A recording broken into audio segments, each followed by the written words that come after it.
राजेश बहुत परेशान था। उसे समझ में नहीं आ रहा था कि वो इस परिस्थिति में कैसे निपटे। वो अपनी माँ को बहुत चाहता था, किंतु उसकी पत्नी और बच्चे उसकी माँ से बहुत दूर भागते थे, क्योंकि उसकी माँ की एक आंख नहीं थी। साथ ही उसकी कमर भी 90 अंश पर झुकी थी। वैसे वह अपना काम सब खुद कर लेती, किंतु फिर भी वो उसकी पत्नी और बच्चों के लिए हमेशा खटकती है। दादी, आप ऊपर के कमरे में जाओ, मेरे दोस्त आ रहे हैं, राजेश के बेटे सुमित ने बड़ी बेरुखी से कहा। पर बेटा, मैं तो यहाँ बहुत दूर बैठी हूँ, राजेश की माँ ने बहुत प्यार से कहा। नहीं, आप उनके सामने मत रहो, वो मुझे चिढ़ाते हैं, सुमित ने जोर से डांटते हुए कहा। क्या हुआ सुमित, क्यों चिल्ला रहे हो? राजेश की पत्नी कविता ने किचन से ही आवाज लगाई। देखो ना माँ, ये दादी यहीं ड्राइंग रूम में बैठी हैं और मेरे दोस्त आ रहे हैं, सुमित ने शिकायत भरे लहजे में कहा। माँ जी, आप ऊपर चली जाओ, क्यों हम लोगों को लजवाती हो? कविता ने बेटे का पक्ष लेते हुए कहा। बेचारी कमला चुपचाप उठकर जीने के सहारे ऊपर जाने लगी।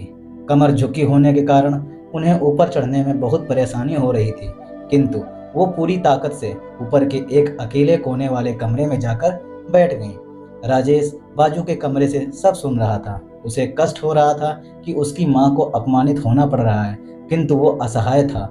अगर वो कुछ कहता है तो पत्नी और बच्चे उसका विरोध करने लगते हैं। एक यात्री को दूसरे इकोनॉमी उनके तर्क क्लास भी से सही लगते प्रथम हैं। श्रेणी में भेजने का चूंकि वो कार्य एक हमारी प्रशासनिक कंपनी के अधिकारी था, इतिहास में उसका पहली बार सामाजिक हो स्तर रहा है। बहुत ऊंचा था। सुंदर महिला उसकी अत्यंत ससुराल प्रसन्न भी हो गई, एक अच्छे किंतु इसके उच्च पहले घराने कि की वह थी, अपनी अतः वह प्रतिक्रिया व्यक्त चुपचाप करती इस तरह हर और दिन एक अपनी शब्द माँ भी को बोल पाती, अपमानित एयर होते हॉस्टेस उस देखता रहता अपाहिज था। और दोनों रात हाथ को विहीन राजेश की व्यक्ति की ओर पत्नी ने बढ़ कहा, गई और देखो जी, विनम्रता पूर्वक अब उनसे कुछ करो। पूछा, सर, कल कलेक्टर क्या साहब आप की प्रथम पत्नी आई श्रेणी में थी। जा सकेंगे? माँ जी क्योंकि अपनी हम नहीं देसी चाहते धुनधारा में कि उनसे आप मिली। एक अशिष्ट मुझे यात्री के बहुत साथ शर्म आ रही यात्रा थी, करके परेशान बताते हो। हुए कि ये यह बात मेरी सुनकर सभी सास है। यात्रियों ने मैंने कह ताली दिया बजाकर कि इस दूर की निर्णय का स्वागत रिश्तेदार किया। हैं, वह अति इलाज सुंदर कराने दिखने आई वाली हैं। महिला तो राजेश अब को सर रोना उसे आ नजरें गया, ही नहीं किंतु उठा पा फिर रही भी थी। वह चुप तब रहा। उस अपाहिज उसे व्यक्ति समझ ने में नहीं आ खड़े रहा होकर था कहा, कि वो मैं क्या एक करे। भूतपूर्व अपने सैनिक हूँ बेटे की और मैंने मन एक स्थिति को ऑपरेशन के दौरान कमला कश्मीर अच्छी तरह सीमा से पर जानती हुए थी बम और विस्फोट बेटे में को अपने कोई दोनों हाथ कष्ट न खोए हो, थे। इसलिए सबसे वो पहले हर बात को जब मैंने इन चुपचाप देवी जी सह की चर्चा लेती थी। सुनी, तब मैं सोच राजेश रहा था बहुत कि उदास मैंने रहने भी लगा। किन लोगों की एक सुरक्षा तरफ के लिए अपनी परिवार जान और जोखिम सामाजिक में स्तर डाली पर जीने और की अपने हाथ खोए। प्रतिबद्धता थी, लेकिन तो जब आप दूसरी ओर सभी की माँ, प्रतिक्रिया देखी, आखिर तो माँ अब से अपने अपने आप पर बेटे गर्व की हो ये रहा है हालत कि नहीं मैंने देखी अपने गई। देश और एक दिन देशवासियों के उसने लिए अपने बेटे से अपने कहा, दोनों हाथ खोए राजेश, और इतना बहुत दिन कहकर हो वह गए प्रथम हैं, श्रेणी में मैं चले अपने गए। गांव जाना सुंदर चाहती महिला हूँ, पूरी तरह मुझे से वहां पहुंचा अपमानित दो, होकर सर मेरा झुकाए यहाँ सिर मन पर नहीं बैठ लग गई। रहा। अगर किंतु विचारों में माँ, उदारता वहां तो नहीं कोई है तो नहीं ऐसी है, सुंदरता का तुम्हारी कोई मूल्य देखभाल नहीं कौन है। करेगा? उम्मीद राजेश करता ने हूँ कि आप आश्चर्य से लोगों को पूछा। कहानी बहुत पसंद आई अरे, होगी। सब आप गांव सबका वाले जीवन तो हैं खूबसूरत और और वो मंगलमय हो। तुम्हारे मामा कहानी जी पसंद आई तो हो तो उसी चैनल को गांव में लाइक रहते सब्सक्राइब और हैं, शेयर जरूर और फिर कीजिएगा। हम मिलते सारी हैं अगली व्यवस्थाएं कर ऐसी आएंगे ना। कहानी में, तब तक के लिए जय कविता हिंद, को जय तो भारत, जैसे खुश मन की रहिए, मुराद मिल आबाद गई। रहिए। चैनल हाँ को लाइक बेटा, सब्सक्राइब बहू शेयर सही जरूर कह कीजिए। रही है, धन्यवाद। कमला ने लंबी सांस लेते हुए कहा। राजेश जानता था कि गांव में माँ की देखभाल करने वाला कोई नहीं है, लेकिन अपनी पत्नी की जिद के कारण वह अपनी माँ को गांव छोड़ने पर विवश हो गया।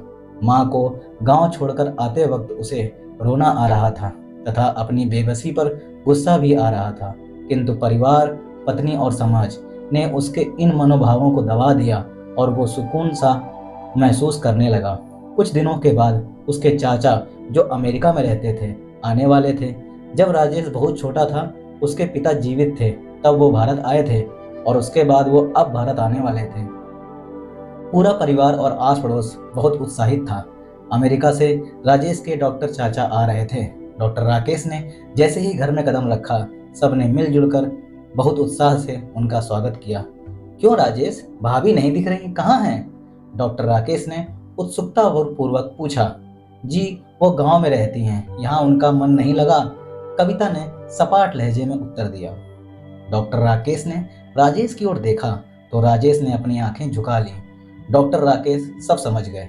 बोले, कल हम भाभी से मिलने गांव चलेंगे। सब लोग। दूसरे दिन सभी लोग गांव के घर में पहुंचे। देखा कि कमला को बहुत तेज बुखार है और वो पलंग पर असहाय पड़ी है।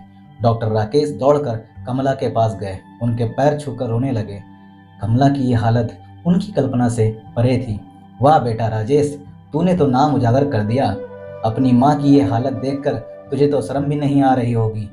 डॉक्टर राकेश ने राजेश को लगभग डांटते हुए कहा।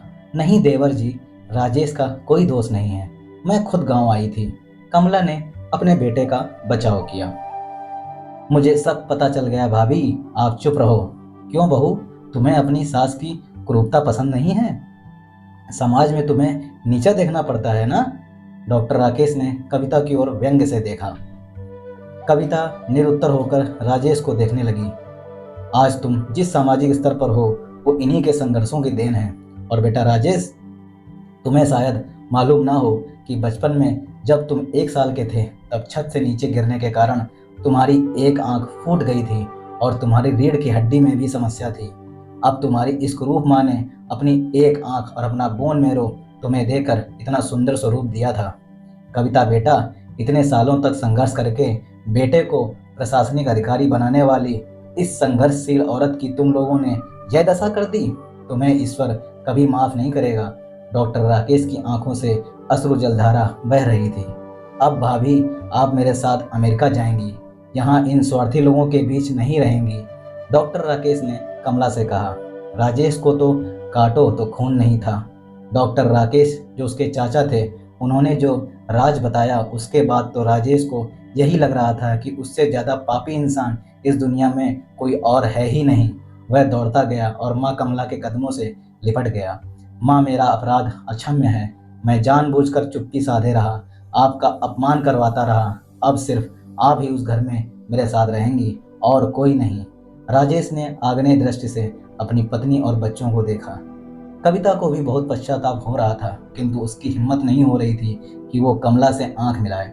कमला ने कविता की मन स्थिति को समझकर उसको पुचकारते हुए अपने पास बुलाया और राजेश को डांटते हुए कहा, खबरदार, जो मेरी बहू को मुझसे अलग करवाने की कोशिश की तो तुझे ही घर से बाहर निकाल दूंगी।